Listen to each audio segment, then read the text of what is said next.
सरकार ने Walmart lobbying मामले में तय समय सीमा के अंदर न्यायिक जांच की घोषणा की। वॉलमार्ट सीईओ ने भारतीय खुदरा बाजार में उनकी कंपनी के प्रवेश को लेकर मामले के सही होने की जताई उम्मीद। बसपा प्रमुख मायावती ने राज्यसभा की कार्यवाही चलाने के लिए सभापति पर डाली जिम्मेदारी। सरकारी नौकरियों में अनुसूचित जातियों और जनजातियों को पदोन्नति में आरक्षण देने के मुद्दे पर गतिरोध समाप्त न होने के लिए यूपीए पर लगाया आरोप। कार्रवाई दिन भर के लिए स्थगित। बसपा ने लोकसभा में उठाया कोयला ब्लॉक आवंटन का मामला।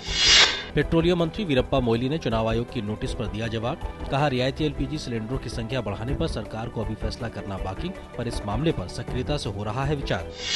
गुजरात विधानसभा चुनाव के पहले चरण का प्रचार कल शाम हो गया समाप्त। पहले चरण की 182 सीटों वाली राज्य विधानसभा की 87 सीटों पर गुरुवार को डाले जाएंगे वोट। बाकी की 95 सीटों के लिए 17 दिसंबर को होगा मतदान।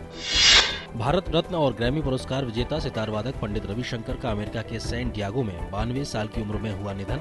भारतीय संगीत को दुनिया भर में प्रचारित प्रसारित करने में दिया उन्होंने उल्लेखनीय योगदान। उनके निधन पर प्रधानमंत्री डॉ. मनमोहन सिंह ने जताया शोक। केंद्रीय सूचना प्रसारण मंत्री मनीष तिवारी और संसदीय कार्य राज्य मंत्री राजीव शुक्ला ने पंडित रविशंकर के निधन को भारतीय संगीत के लिए बताया अपूरणीय क्षति। बिरजू महाराज, अनूप जलोटा, राजन साजन सहित संगीत जगत की कई बड़ी हस्तियों ने जताया शोक। संसद के दोनों सदनों में भी पंडित रविशंकर के निधन पर मौन रखकर दुख जताया गया।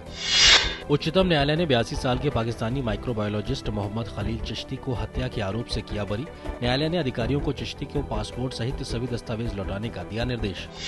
भारत सरकार ने फैसले का किया स्वागत। सलमान खुर्शीद ने उम्मीद जताई कि इस तरह के फैसले से दोनों देशों के बीच संबंधों को मजबूती मिलेगी। औद्योगिक उत्पादन वृद्धि दर अक्टूबर 2012 में बढ़कर 8.2% हुई। पिछले साल इसी अवधि में इसमें 5% की गिरावट दर्ज की गई थी।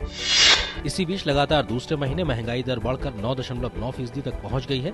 इसका मुख्य कारण चीनी, सब्जियों, खाद्य तेल और वस्त्रों की कीमत में हुई वृद्धि है। अक्टूबर में महंगाई दर 9.75% और सितंबर में 9.73% थी। अंतर्राष्ट्रीय चेतावनी के बावजूद उत्तर कोरिया ने किया रॉकेट प्रक्षेपण। दक्षिण कोरिया, अमेरिका, जापान और भारत ने कार्रवाई को अनुचित बताया। जापान ने इस मामले पर संयुक्त राष्ट्र सुरक्षा परिषद की आकस्मिक बैठक बुलाई।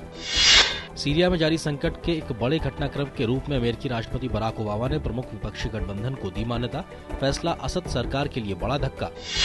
कल नागपुर में इंग्लैंड के खिलाफ खेले जाने वाले चौथे और अंतिम क्रिकेट टेस्ट मैच में भारत के लिए करो या मरो की स्थिति। इंग्लैंड के खिलाफ T20 श्रृंखला में घायल मनोज तिवारी की जगह लाया गया अवांती रायडू को। 12-12-12 इस सदी की अनूठी यादगार तारीख है। ये तारीख अब 100 वर्षों बाद आएगी। कई लोग इस तारीख को यादगार बनाने के लिए अपने बच्चे को इस दिन जन्म दिलवाना चाहते हैं, तो कई इस तारीख में विवाह संपन्न कराना चाहते हैं।